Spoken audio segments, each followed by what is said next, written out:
たいなと思う人が参加してほしいなと思ってます。Nah, jadi kalau kita sih di sini sebagai pihak Sakura Bina Cita menginginkan teman-teman yang ikut ke program kita adalah teman-teman yang punya tekad kuat untuk merubah hidup dengan berangkat ke Jepang sebagai si perantaranya. Hai. もちろん、日本で働くとね、インドネシアより高い給料がもらえます。Nah, ya mungkin teman-teman udah tahu kalau misalnya kerja di Jepang tuh gajinya lebih tinggi dibandingkan di Indonesia. Hai. でもね、大変なこともたくさんあると思います。それは後で先輩にね、聞いてもらったらいいと思います。Tapi nggak hanya gaji, tapi kalau misalnya ini pasti juga ada hal-hal yang memang, aduh, repotnya kayak gimana sih kerja di Jepang itu, yang nanti silahkan ditanyakan kepada dua kakak-kakaknya ini. ね、その後、インドネシアに帰ってきた方が、もっと時間がみんな長いんですよ。Nah, terus kan setelah di Jepang nih, pastinya pada saat pulang itu waktu yang paling lama gitu dibandingkan pada saat di Jepang nanti. Hai. なので、日本にいる間に、ね、日本人と働くという経験と、日本語をね、もっと一生懸命勉強して、N2 以上は必ず取ってくださいっていうのは前から言ってます。Nah, jadi karena ada hal itu, lebih lama kehidupan di Indonesia, apa yang kita dapat di Jepang sebagai pengalaman semua dipakai oleh kita, dan kita selalu bilang ke anak-anak yang alumni kita yang di Jepang, setelah pulang dari Jepang tetap harus belajar, ataupun pada saat di Jepang tetap harus belajar dan dapatkan N2. Hai.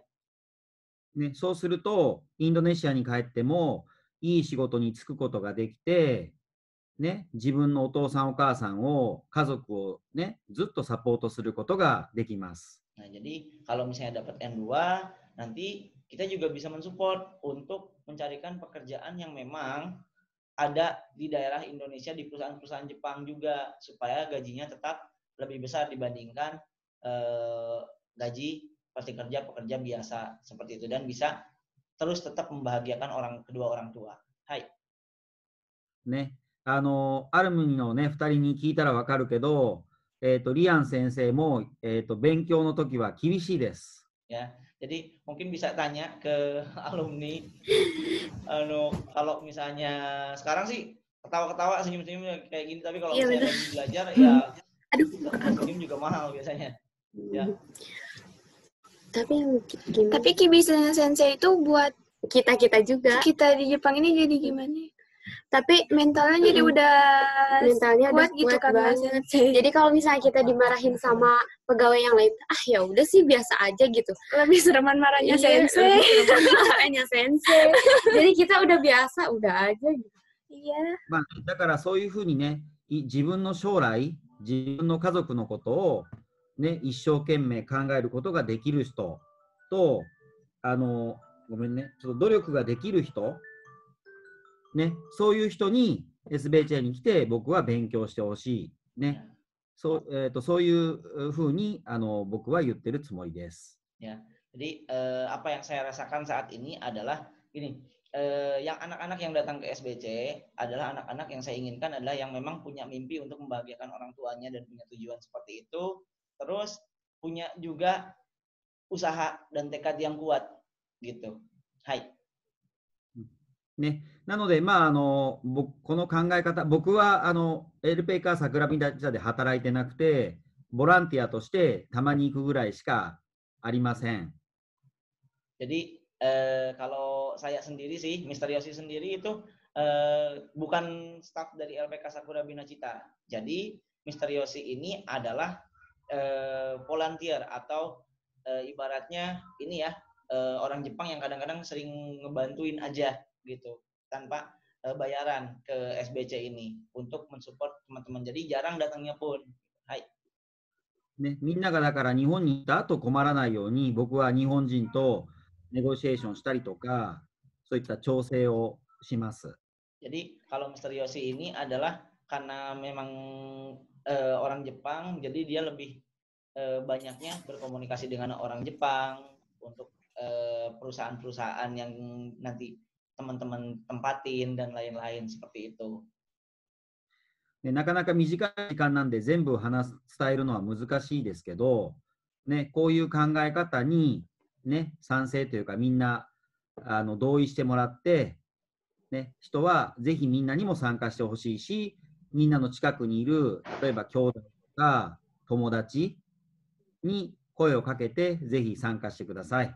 Jadi kalau misalnya ini ya teman-teman setelah teman-teman dengar ini mungkin nggak bisa semua diomongin karena waktunya pun terbatas, tapi saya harap teman-teman setelah mendengarkan sedikit pembicaraan saya ini bisa berpikir tentang hal tersebut juga, dan apabila memang teman-teman mau masuk SBC mungkin bisa ajak juga temannya yang memang punya satu sepemahaman sama ya, supaya bisa mewujudkan mimpi tersebut bareng-bareng.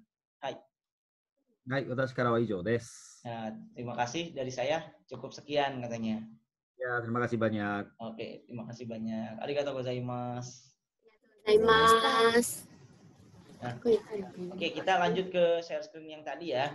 Ke share screen yang tadi. Buat teman-teman yang tadi misalnya nge-chat ke saya, Sensei nggak ada suaranya atau apa, tenang kok. Ininya untuk Zoom-nya ini ini saya lagi recording. Nanti kita bisa lihat cuplikan ulangnya di YouTube-nya SBC, dan nanti akan saya share ke linknya masing-masing, dan saya share juga di Instagram. Nanti bisa tinggal klik linknya dan kita bisa tonton ulang seperti itu. Ya, jadi nggak usah takut tadi yang aduh nggak ada suaranya Sensei atau kayak gimana ya, jadi nggak usah khawatir. Nah, ini nih yang kita ngobrol tadi, ini ada pembelajaran di luar kelas nih. Jadi SBC itu belajarnya dari hari apa, jam berapa gitu ya. SBC itu belajarnya dari pagi jam 8 ya, jam 8 sampai jam 4 sore gitu. Belajarnya full terus bahasa Jepang gitu, supaya nggak ngehang teman-teman si otaknya, biar refresh otaknya. Nah, jadi biasanya di jam 3 sore itu kita keluar nih belajar, karena jam 3 kan udah teduh tuh ya. Kita belajar di luar seperti ini, belajar di luar, menyelesaikan soal bareng-bareng di luar, atau kadang-kadang kita games juga. Gamesnya tentunya dengan bahasa Jepang ya, dengan bahasa Jepang, di mana nanti si motorik maupun si daya ingatnya diasah dengan game tersebut. Karena kalau misalnya ngafalan terus tidak dengan game itu biasanya bosan. Jadi kalau misalnya dengan game bisa lebih interaktif gitu, dan lebih cepat stimulasinya seperti itu. Nah, ini di depan asrama nih, di depan kelas, bangunan kelas ya. Nah, ini bimbingan khusus. Jadi untuk teman-teman yang memang pada saat pembelajaran tertinggal, karena kita nanti hidup di satu asrama, nggak usah takut, nggak usah khawatir ya. Jadi guru-gurunya ini kita ada di situ, termasuk saya sendiri gitu. Jadi bisa nanya gitu, bisa nanya ulang, Sensei yang ini pelajaran ini belum ngerti, bisa tolong dijelasin ulang gitu ya. Biasanya kalau misalnya di kelas kadang-kadang ada yang malu nanya atau kayak gimana, cuman saya sarankan kalau misalnya memang nggak tahu, bertanya, nggak usah takut karena malu, takut disangka bodoh atau apa, nggak apa-apa kok ya. Jadi di sini lah peran kita, ada bimbingan khusus ya. Di pelajaran apa sih nggak ngertinya, bisa tanya langsung ya. Oke. Nah, ini ada event-event lainnya di asrama monoton. Kalian juga pasti aduh monoton di asrama melulu, bosan, kangen rumah, homesick nanti. Duh pengen sama ibu, kangen sama bapak dan lain-lain gitu. Ya. Jadi kebetulan nih di sini ada yang kakak kelasnya yang dari Medan nih. Sempat jauh juga sama keluarga, berapa lama? 1 tahun lebih ya. 1 tahun lebih. Nah, ini makanya kita mengadakan kegiatan-kegiatan ini. Jadi makan bareng-bareng. Ini acara tahun baru kalau nggak salah ya. Makan-makan. Acara tahun baru atau apa ya? Tahun baru. Jadi bakar ayam. Ya, bakar ayam. Ini pas ujian. Nah, nanti bareng-bareng ujiannya itu, berangkat bareng-bareng ujianat. Nih ada Karani nih di sini nih. Ikannya nggak tahu lagi kemana. Ya. Jadi bareng-bareng. Nah, ini juga ada untuk buat kebudayaan Jepang nih, ada kaligrafi ya, coba bikin kaligrafi gitu. Nah, terus ini ada main kartunya juga kartu Jepang ya, dari huruf Jepang. Jadi sambil mengasah kemampuan bahasa Jepang, bermain juga. Nah ini biasanya kalau misalnya di SBC ada yang ulang tahun itu pasti dirayain. Ya, dirayain. Antara pertama dikerjain dulu, setelah itu dikasih kado, ya biasanya kayak gitu. Atau dikasih kado sering dulu. ngerjain. Sensei mah suka ngerjain. Iya, sensei yang suka ngerjain. Ya, biasanya saya yang suka kerjain dan kebetulan 2 minggu yang lalu saya dikerjain. Ya. Alhamdulillah ya Allah. Habis dikerjain pakai ular-ularan dan saya sampai lecet semua. Ya, jadi Sensei itu saya soalnya takut ular, fobia ular. Nah, jadi semuanya yang ada di sini ya ini ada diciptakan untuk kenyamanan kalian dalam belajar, kenyamanan siswanya dalam belajar, dan peraturannya pun dibuat untuk memang menguatkan mental teman-teman pada saat nanti di Jepang nanti. Nah, mungkin di sini nih ada seperti apa gambarnya, mungkin enggak kelihatan ya untuk ini, untuk yang apa kalau dipenuhin. Oh, enggak bisa. Berarti ini. Oke, ini kita putar dulu. Kalau misalnya teman-teman nanti mau lihat langsung, bisa langsung di websitenya di sakurabc.jix.co.id. Nah, kalau dibuka ini linknya langsung ada, atau di Instagramnya juga kadang-kadang udah ada linknya, bisa tinggal klik. Ini nggak ada suaranya, memang sengaja saya nggak suarain. Ya, nanti kalau misalnya mau ada suaranya, karena nggak akan kedengaran juga kalau misalnya disuarain. Ini asramanya, ya ada lapangannya yang tadi. Kalau misalnya lihat gambar doang kan bingung, ya. Nah ini biar nggak bingung.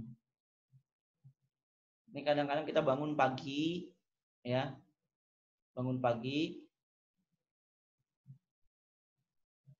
Oke, terus ada juga cek ini, vital check, ya, vital check. Jadi cek suhu, apalagi sekarang lagi COVID, cek tekanan darah, ya, cek tekanan darah.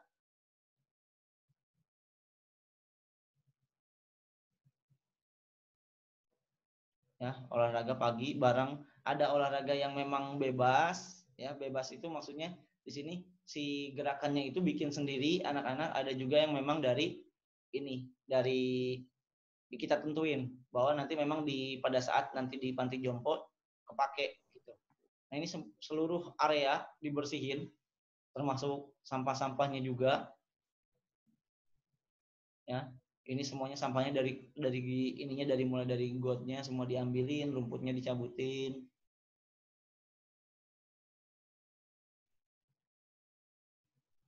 Ya, jadi diajarin juga kebersihannya karena di Jepang adalah negara yang bersih.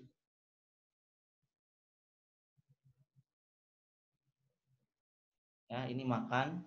Ya, jadi bareng-bareng makannya pun.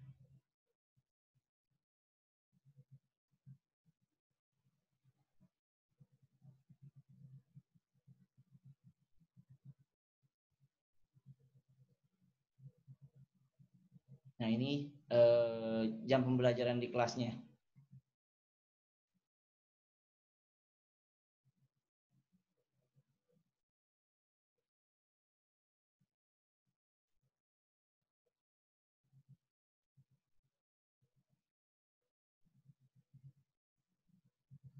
Nah, ini di selingan belajar pun kadang ada game.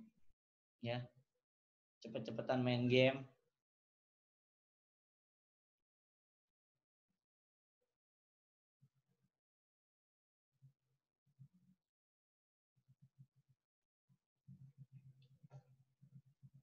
Ya.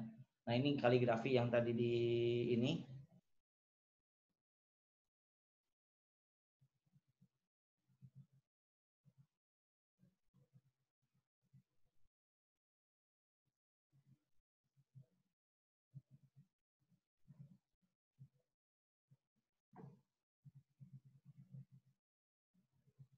Nah, ini ada juga kunjungan dari pihak Jepangnya. Jadi nggak hanya orang Indonesia terus yang ada di Jepang itu, di SBC itu, ada orang Jepangnya juga. Gitu. Nah, ini kemarin dulu Pak sempat diajarin gerakan senamnya pada saat di Jepang. Ini dapurnya.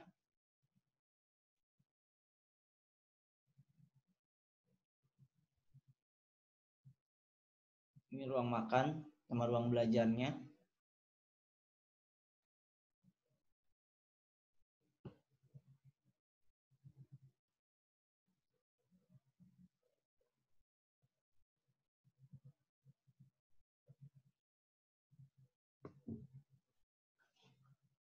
Ini kamar perempuan ya. Jadi SBC itu ada 3 lantai.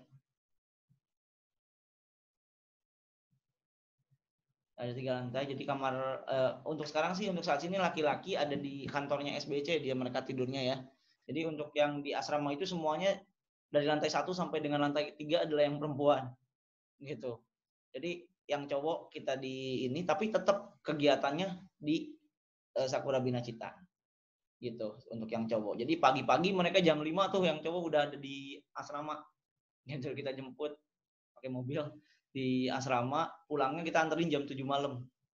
Gitu ngerjain PR di kantor dan lain-lain. Nah, karena kalau misalnya ini kan cowok sama cewek ya, nggak ini juga. Ini kelasnya yang tadi. Nah, ini foto alumni juga yang udah berangkat yang tadi ya.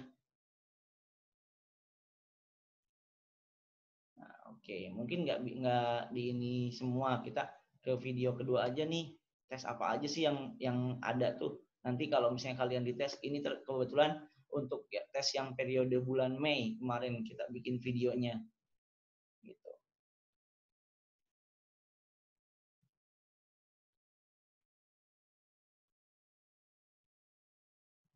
Nah, ini tes masuknya.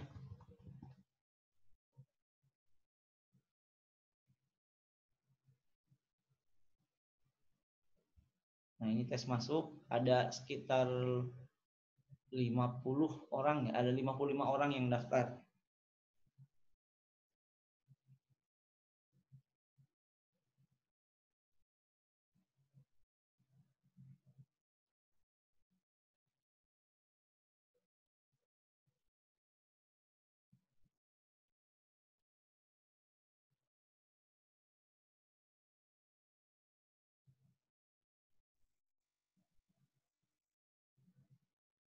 Oke, jadi di sini ada tes matematika juga. Kalau tes matematikanya nggak usah ini, ada tes esainya juga ya. Esainya sih seperti yang tadi Mr. Yosi bilang, kalian tuh tujuannya ke Jepang mau apa sih, gitu. Dan kalian memproyeksikan diri kalian ke depannya seperti apa sih. Nah, itu esainya yang kita biasa keluarin, gitu. Jadi kalian punya niatnya kayak gimana, gitu. Kalau misalnya niatnya memang nggak kuat, aduh gimana ya nanti pada saat ini ke Jepangnya. Cuman kalau misalnya memang sekarang udah tahu seperti itu, ya niatnya lebih dikuatin lagi. Ini untuk tes mata seperti yang dibilang kemarin. Tes mata. Ada tes berat badan juga karena dicek lagi. Dicek lagi pada saat teman-teman kemarin berapa gitu. Berapa itu pas Medika check up berapa, kita samain lagi.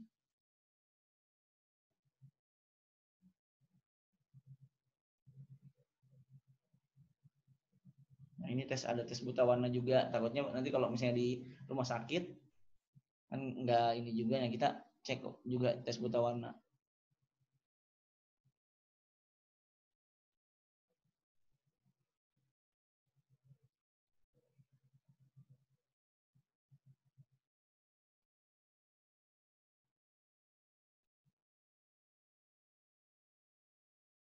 Oke, nah seperti itu tesnya. Nah, mungkin untuk website lebih jelasnya nanti bisa bisa buka langsung ya di yang tadi ya, di yang tadi kalian bisa langsung buka. Nah, sekarang kita mau ngobrol sama 2 alumni yang udah nyempetin waktunya di sini buat kita atau buat teman-teman yang mau masuk ke SBC, supaya teman-teman lebih tahu SBC itu dulu waktu mereka belajar kayak gimana dan seperti apa. Silakan bagi teman-teman yang sudah menampung pertanyaan dari tadi ya, bisa tanya dulu ke alumni. Nanti untuk pertanyaan seputar program saya yang jawab ya. Untuk pertanyaan ke alumni nih, ada yang mau disampaikan, silakan. Karena mereka yang lebih tahu dan udah pernah ngalamin di SBC itu kayak gimana. Dan apa aja tips, cari tips-tipsnya ke mereka seperti apa dan kayak gimana untuk belajar di SBC itu. Oke, jadi silakan. Untuk saat ini saya lagi mute semua ya. Saya lagi mute semua. Nanti kalau misalnya mau bertanya, silakan si mute-nya ditekan, di unmute ya. Jadi bisa langsung nanya. Ika, bisa unmute-nya dilepas nggak yang Ika? Hai Sensei. Oke, nah jadi mungkin ya teman-teman yang tadi baru masuk tuh pada saat kita perkenalan masih belum kenal tuh sama Kak Ika ya. Coba Kak Ika sebutin nama ya, terus asal dari mana ya, sekarang berada di mana. Perkenalkan, nama saya Ika, saya berasal dari Bogor. Saya daerah Jepangnya itu di Tokyo, Okutama Tokyo. Di Tokyo ya? Di Tokyo. Oke, nah ini untuk yang Kak Rani. Oke, jadi mungkin yang tadi kan ada yang bingung tuh, masih ini itu siapa ya berdua gitu, mungkin kurang kenal. Nah, bisa diperkenalkan lagi nama ya, asal daerah dari mana, terus sekarang di daerah Tokyo-nya di mana? Atau di daerah mana sekarang? Ya. Halo, selamat siang. Nama saya Rani Anjani, biasa dipanggil Rani. Saya berasal dari Sumatera Utara. Dan saya bekerja di Okutama Tokyo. Di Okutama Tokyo juga. Satu perusahaan atau gimana? Satu perusahaan, cuman beda tempat kerja. Jadi beda sih set, ya, beda. Jadi bisa dilihat di sini bahwa teman yang bareng pun kalau misalnya satu perusahaan tapi kadang-kadang beda tempat gitu. Nah, ini yang enaknya pada saat kalian kalau misalnya bareng-bareng ke SBC, ngajak teman juga pada saat nanti dapat perusahaan yang sama ya, walaupun tempatnya dibedain nanti, nah itu bisa ini bareng tapi satu apartemen bareng nggak? Ya, satu apartemen. Oh, jadi tetap masih satu apartemen bareng. Jadi nggak usah khawatir. Oke, mungkin dari teman-teman yang hadir di sini nih, mungkin ada mau pertanyaan buat kakak-kakaknya yang alumni. Sok silahkan ditanyakan terlebih dahulu. Ya. Hai, silahkan. Hai, silahkan. Oke, mungkin ada yang mau tanyain nggak? Ayo, silahkan. Oke, tanya aja. Tanya tentang. Tanya aja. Gratis kok nggak bayar. Gratis, iya. Gratis kok nggak bayar. Tentang kehidupan di Jepang kayak gimana atau Iya, pekerjaannya gimana? Dulu waktu di SMP. Ya. Ayo. Silakan. Mas Alif mungkin yang dari Bogor juga. Ayo. Maaf, Sensei, ada yang mau bertanya. Kak, mau tanya gimana pertama kali berangkat ke Jepang. Suasananya kan pasti beda itu di Indonesia sama di Jepang. Jadi kesulitannya gimana? Oke. Adaptasi itu. Oke, jadi adaptasinya gimana waktu di Jepang gitu? Waktu pertama kali datang ke Jepang. Kita kan dari sebelum kita kerja, kita kan di center ya. Nah, di situ kita tuh diajari cara tinggal di Jepang itu gimana. Mau bertanya anak-anak. Biasanya Terus apa aja tuh yang dipelajarin di center tuh, cara apa aja mengenai adaptasinya tuh yang dipelajari? Adaptasinya itu kayak misalnya kita ngasih salam ke orang Jepang itu kayak gimana sih bagusnya gitu. Terus perilaku kita tuh harus kayak gimana sih gitu supaya orang Jepangnya itu welcome gitu ke kita gitu. Jadi kayak gini ya orang Indonesia gitu. Ternyata orangnya ramah-ramah kayak gitu. Terus cara buang sampah di Jepang itu beda-beda ya, botol gimana sih? Jadi ada cara-caranya gitu, cara misalnya buang. Jadi ada pemisahan sampah gitu. Jadi kita nggak bisa buang sampah sembarangan aja kayak gitu. Misalnya kertas sama botol itu disatuin, enggak kayak gitu. Terus kita juga sebelum kita misalnya minum nih minum Pocari misalnya kayak gitu. Nah, terus habis kan, nah udah habis kayak gitu kita cuci dulu si botolnya itu. sampai kering, udah kering, terus kita pisahin, Iya. tutup botolnya, terus sama ada kemasannya gitu loh, ada kayak misalnya Labelnya. labelnya kayak gitu. Nah, itu harus dipisahin kayak gitu. Terus setelah itu botolnya itu kita apa sih? Di apa sih? Remes. Diremes. Pokoknya supaya pokoknya sampai kering, terus Enggak dingin. Dipenyet. iya Apa dipenyet. Dipenyet-penyetin. Iya kayak gitu. Terus tapi yang kalau menurut aku ya, yang paling kita susahnya itu di sini karena kan di Jepang itu punya empat musim. Itu sih yang masih kita belum terbiasa gitu. Kadang-kadang juga kita kalau misalnya nih musim dingin, pasti dong kayak influenza kayak gitu kan. Terus kayak musim panas. Jadi musim panas itu jadi makanan itu mudah busuk kayak gitu. Nah, kita harus mudah basi itu. Terus kita harus pinter-pinter nih kayak gimana sih gitu. Supaya caranya supaya makanan itu nggak busuk. Nah, itu dikasih tahu ntar di nanti dikasih tahu gitu di tempat kita sebelum kerja itu. Oh iya, misalnya gini, Ika kemarin dulu aku dengar pernah sakit ya, Kak? Ya, sakit. Oh, sempat masuk rumah sakit ya? Iya. 2 malam 3 hari. 2 malam. Gimana tuh? Dari ininya, penanganannya orang Jepangnya sendiri ke Ika-nya sendiri, ya kan di opname tuh gimana sih ininya? Bisa dijelasin nggak? Jadi kayak udah keluarga banget Sensei. Jadi kayak benar-benar gitu. Ya, mereka benar-benar bertanggung jawab banget gitu. Jadi kayak misalnya kemarin itu kan karena sakitnya itu di tempat kerja. Kan tiba-tiba nggak enak badan kayak gitu. Terus kita di tempat kerja itu kan kalau di tempat kerja Ika kan ada tempat buat dokter gitu, pemeriksaan gitu. Klinik. Iya, kliniknya ada kliniknya. Terus ada perawat juga kan banyak kayak gitu kan. Nah, terus di situ dikasih infus. Nah, udah dikasih infus dan ternyata mungkin nggak bisa ditanganin di klinik, jadi dibawa ke rumah sakit, dan dibawa ke rumah sakit itu kita nggak sendirian gitu. Terus ada pihak dari perusahaan yang nemenin kita gitu.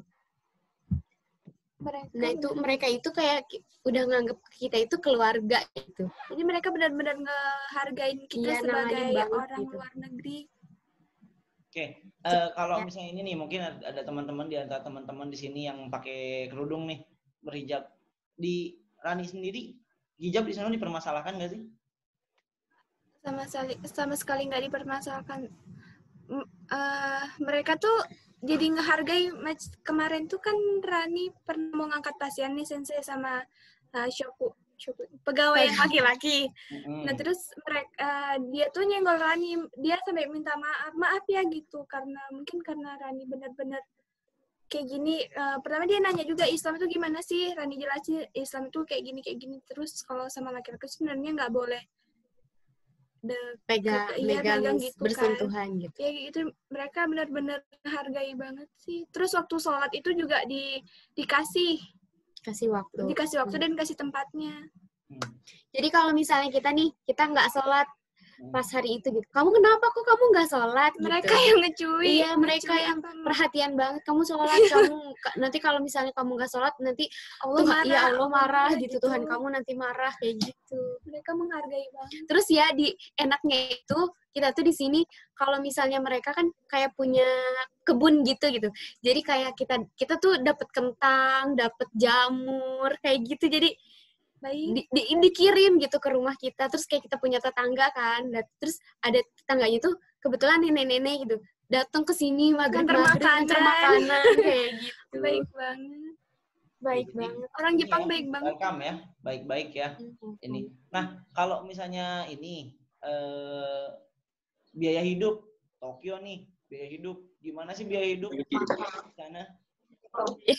Tergantung kita tinggalnya di Tokyo, cuman di tempat kayak kabupatennya gitu loh, kayak kabupaten kayak di gimana ya? Bukan kota. Kalau Bogor kotanya, si tempat kalian itu Cisarwanya. Iya, kayak gitu Cisarwanya. Jadi untuk ke Tokyo juga ini. Jadi kalau ke kotanya 2 jaman ya? 2 jam. Nah itu kalau menurut kami sih di sini kami enak karena bisa Iya bisa, pokoknya Ngirit. bisa ngirit, bisa hemat. Jadi kalau misalnya kita mau belanja, jauh, udah males gitu. Jadi kadang kalau misalnya kita pengen makanan nih, kan kita tiap bulannya itu dikasih, tiap bulannya itu 2 kali kita dikasih buat belanja, buat keluar kayak gitu kan. Tapi nggak sebulan 2 kali kita keluar juga gitu Kak. Karena kan kita juga pengen, istilahnya pengen pengen cari suasana gitu kan, bete di rumah kayak gitu. Tapi kita di sini dikasih fasilitas buat sebulan 2 kali itu belanja bareng-bareng. Mungkin karena kayak gitu. kami juga jauh dari supermarket ya saya buat yang belanja murah itu. Jadi setiap 1 bulannya tuh 2 kali diantar sama orang kantor buat belanja, buat belanja. bahan dapur. Gitu. Nah di situ kita stok makanan. Gina. Di sini mah cemilan murah. Dari ininya sendiri, dari segi pembelajaran yang udah didapat di SBC, apa ada yang menurut kalian paling berguna pada saat kalian sekarang di Jepang itu apa sih? Banyak Dari banget. cara ngomong kita. Nah, mereka tuh bilang hebat banget ya, baru 1 tahun ini belajar bahasa Jepang bisa ngomong seperti ini, katanya gitu kan. Terus masalah nyanyi-nyanyi bareng pasien tuh sensei. Nah, mereka juga ngeinin kita hebat banget ya, orang belajar bahasa Jepang tuh sekalian sama lagu-lagunya kayak gitu. Terus kadang mereka gini, mereka perintahin ke kita gitu, dan mereka itu ngomongnya nggak pelan-pelan, tapi mereka tuh cepet, misalnya Ika gini, tapi kita ngerti di situ gitu. Nah itu yang mereka kagumin dari kita tuh. Nah kita juga kan mungkin belajar dari SBC, terus karena dari sensei itu kibisi, terus sensei itu tegas gitu dalam pembelajaran tuh tegas. Dan kalau misalnya marahin, kalau misalnya ngasih tau apapun itu pakai bahasanya Jepang. Jadi kita udah terbiasa aja gitu dengan bahasa Jepang kayak gimana gitu. Itu enaknya di SBC itu. Banyak banget gitu kenangan yang nggak gimana ya. Kadang kita juga di sini ya Allah kangen banget ya dimarahin sama sensei kayak gitu. Terus sekarang juga ngerasa pengen belajar N2 nih sensei, mungkin karena kerja terus nggak ada gurunya tuh kan dulu di SBC ya sama sensei kayak gini gitu. Pokoknya kadang kita kalau lagi kumpul ya inget di SBC ya, kalau di SBC kita sering gini kayak gitu. Kalau misalnya rasa ininya nih sekarang pada saat di Jepang sendiri nih hal yang memang agak ininya nggak ngenakinnya buat kalian selain cuaca gitu dari segi pekerjaan apa sih, ada nggak? Nggak ada sih sensei. Nggak ada sih, alhamdulillahnya gimana ya. Ya mungkin karena dari kitanya aja, kita kalau misalnya kita nggak tahu, bingung dalam misalnya ngelakuin dalam hal kerja ya kita harus nanya gitu, jangan so tahu. Intinya kita mau bertanya, kita harus berani gitu, meskipun bahasa kita masih gimana ya, masih belum gitu, tapi kita harus percaya diri gitu. Kayak belum lancar gitu, tapi kita harus percaya diri, kita harus mau bertanya. Dari bertanya itu kita tahu gitu, oh gini loh, oh mungkin tadi aku salah ngomongnya ini gitu, malah kayak gini. Nah itu balik lagi ke kita gitu, jadi balik lagi ke kita dan sama kita juga dijadiin pelajaran lagi itu sih. Oke, mungkin kita sedikit stop dulu sesi tanya-tanyanya nih buat teman-teman. Nah, karena kita udah 1 menit lagi, nanti saya kirim link lagi ke yang tadi. Nah, sekalian teman-teman juga sediain pertanyaan, nggak apa-apa, mengenai apapun ke Mbak Dua ini ataupun ke saya, karena gini, pertanyaan yang kamu berikan itu adalah informasi juga untuk yang lain, ya, dimana kita bisa terbuka dan tahu bahwa SBC itu seperti apa. Kita nggak main tutup-tutupan jadinya. Gitu. Enak pada saat kamu seperti apa dan kayak gimana. Ya. Oke, saya kirim lagi linknya. Atau mungkin orang tuanya yang mau nanya, ada di situ orang tuanya, silakan orang tuanya sini buat nanya ke saya langsung. Enak kalau kayak gitu. Ya. Kayak gitu. Oke, saya tutup dulu ya.